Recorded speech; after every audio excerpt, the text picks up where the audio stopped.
hawa adama kangata ati oya iboro ati to suma hadana mai hawa adama kangata ati oya iboro adama kangata ati oya iboro galimiki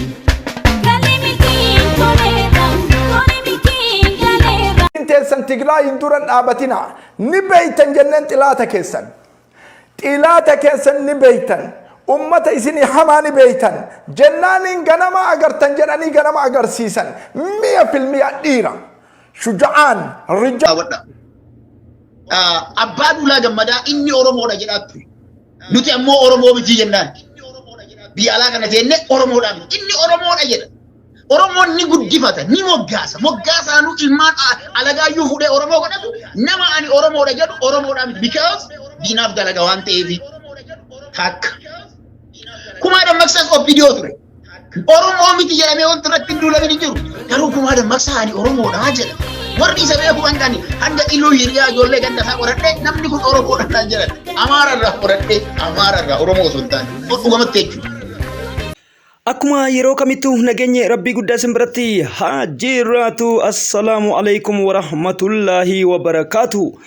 Nageenye rabbii qilleensa irratti isin biraa ga'uu jennetti jirra keessummaa keenya kallattiidha dhimma waa'ee tibba kana jechuudha tarii taa'ee danda'a akkamitti nama kana dhiyaachuu danda'a kan jedhu gaaffii isinitti ta'uu danda'a jechuudha. Egaa guyyaa sadii dura gaaffiif deebii kana dhiyeesse haala adda addaatiin naam hin mijoofne jechuudha. Bootaa'ee danda'a qilleensarraan bilbilaan arganneeti jirra. Gaaffiiwwan adda addaa dhiyeessineefi jirra jechuudha. Kunis wanti dhiyeessine maali yoo jettaniitiin nu gaafattan daawwattoota keenya qaqqaaliiwwan saba keessattuu jechuudha. Caasaan keessan hammam takka ummata kanaaf dhukkubsata xannachoota badhaadhina fakkaatanii nu diigan kan jedhu qajeelfatoo badhaadhina maanifeestoo kenna kan diigan kan jettanii fi dhiittaa mirgoota namoomaa Oromiyaa keessatti jiru ilaalchisee kan dubbatantu jira jechuudha. Eegamee gama isaanii isin deebisa.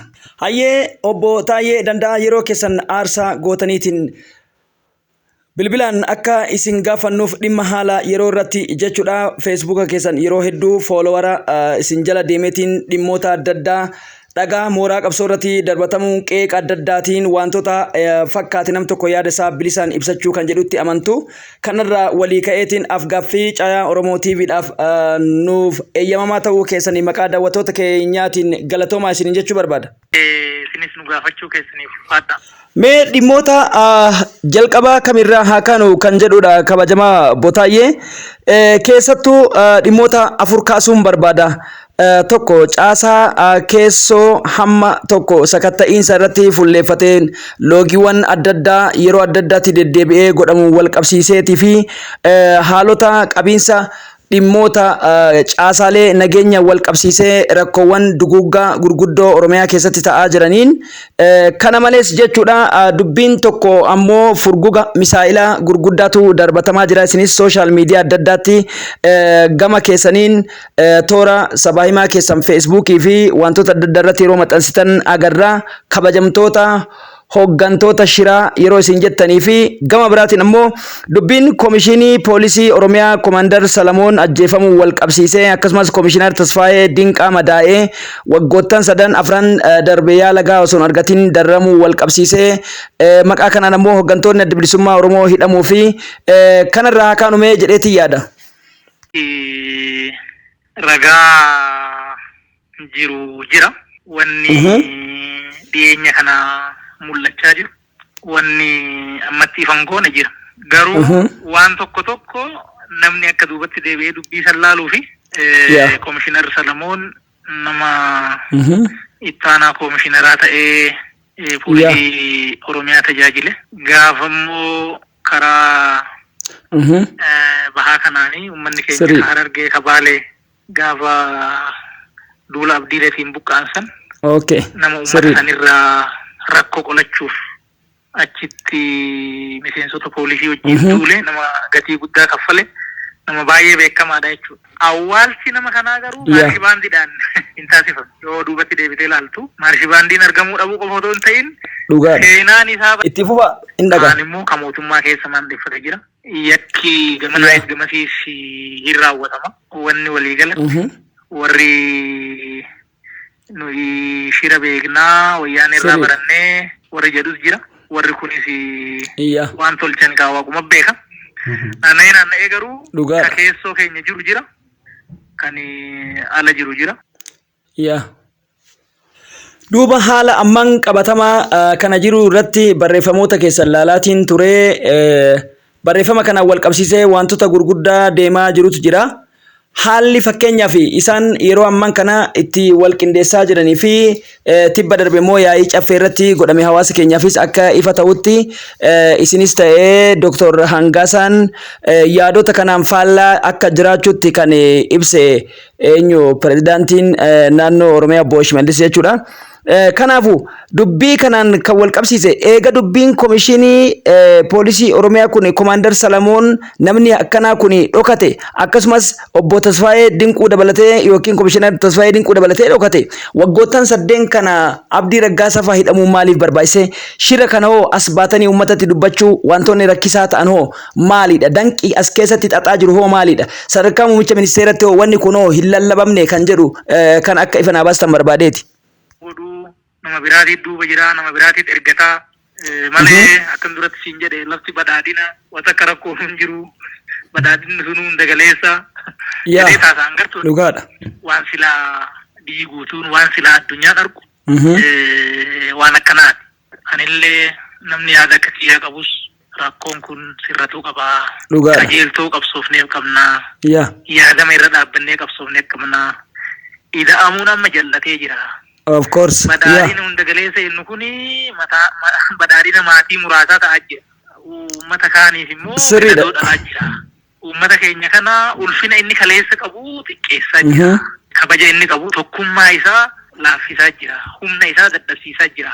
Akka itti deemnu kana deeman jirru dubbii kana dhaabbannee ilaalle akka paartii akka mootummaattis waan sirreessuu qabnu sirreessinee qaamota dubbiin kun laalla keessa jirus ka ala jirus walii wajjin dubbannee uummata kana akka uumnuusit hariiroo sabaaf sablammii wajjin qabnus gahee biyya kana keessatti qabnus akka inni toora qabatu akka inni kallattii qabatu gochuu qabnaa gochuu barbaachisaa ka jedhu jechaa irra malee nu ammas aangoo hin barbaannaa nu kennaa jennaan namni nuti jiru ammoo ani aangoon ani irra jiru bakkan duraan ture ol seeriin jiraanii.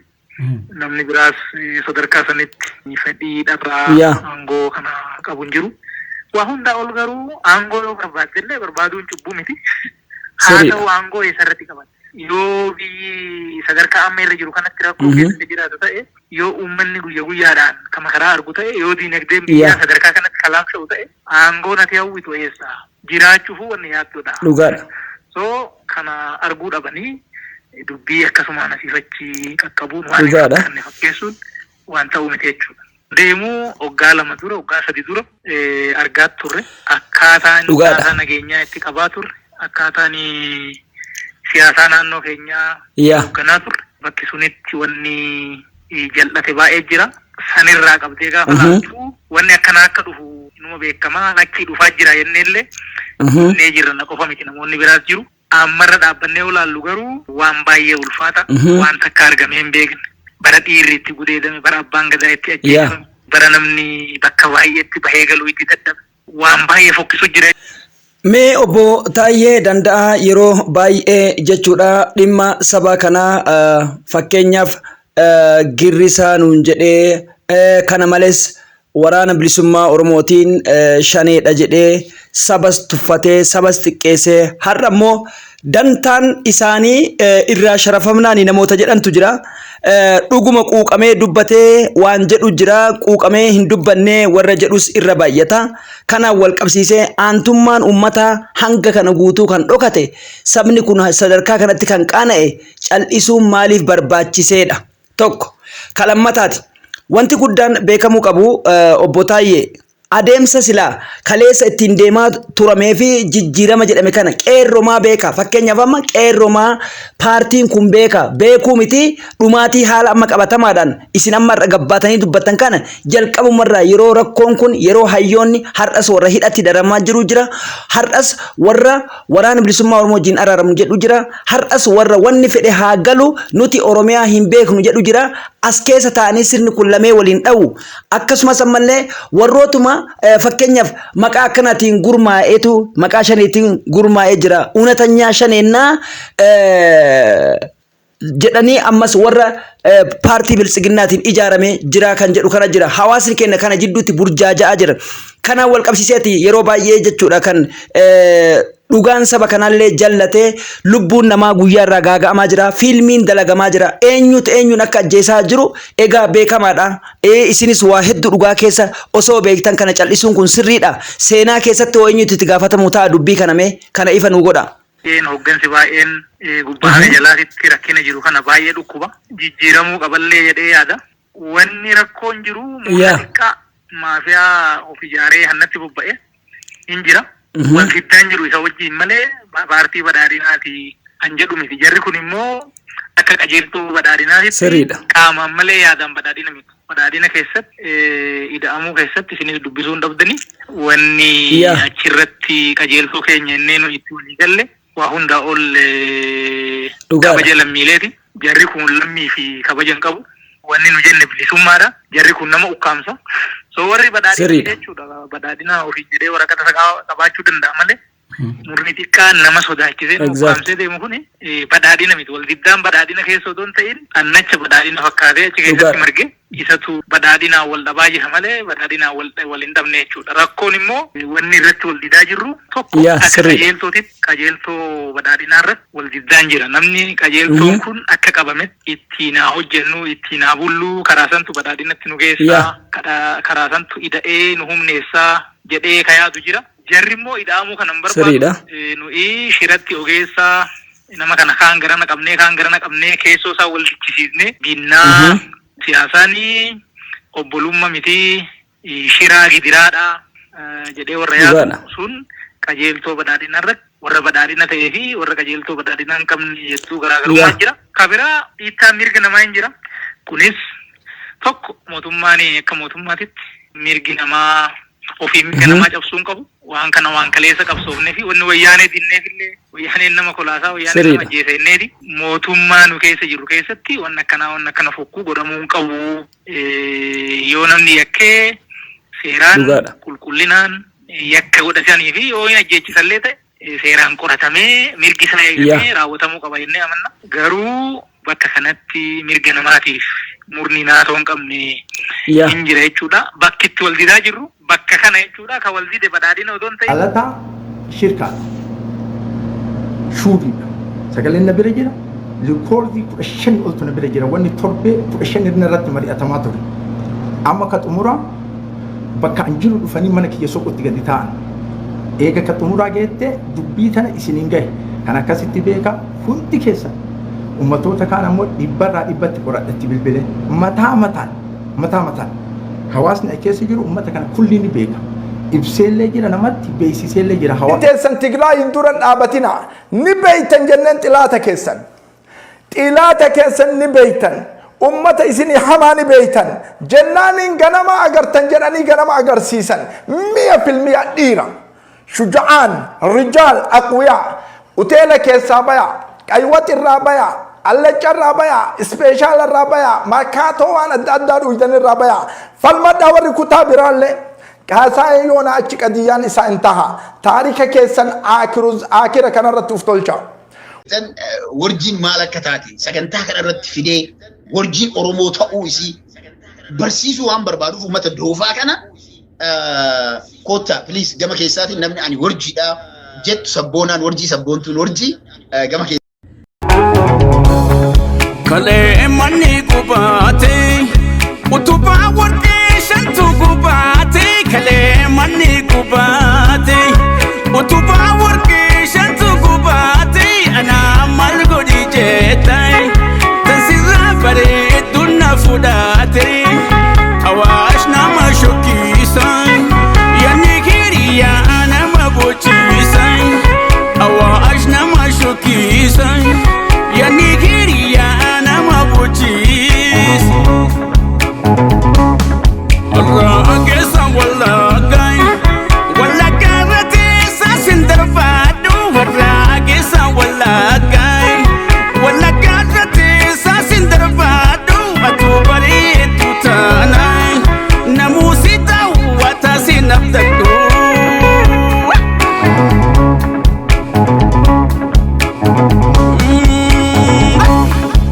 Sirna shagari galu shagari tikura fannisani sila sibira rafa sibira tijole rafisani ijole nindubatu shurupalesh gote nandungatu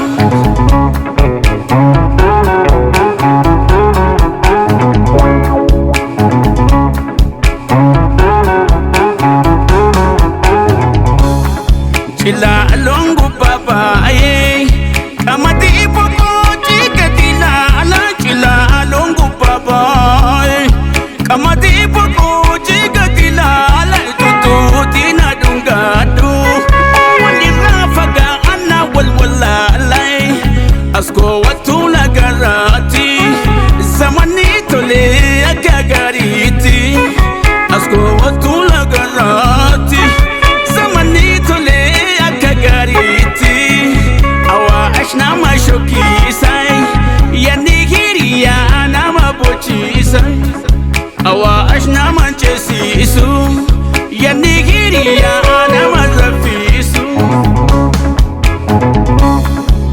bishana tisaba